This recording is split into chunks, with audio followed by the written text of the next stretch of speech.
Greetings. In this brief tutorial, we're going to go over how to forward your Brightspace email to your UNE account. So just move right up to the top here. You see this little email looking or message alerts. You can click on that, and you can then go to email by clicking there. And then over to the right here, you'll see this settings. Click on that. And scroll down a little bit till you see your forwarding options. Be sure that this box right here is checked.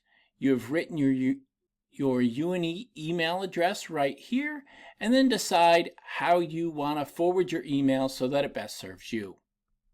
And then once you've done all those things, be sure to click Save. And then you can go back to your course home, and you should be all set to have your Brightspace email forwarded to your UNE account. If you have any questions, please reach out to us at cetl@une.edu. Be well and have a great day.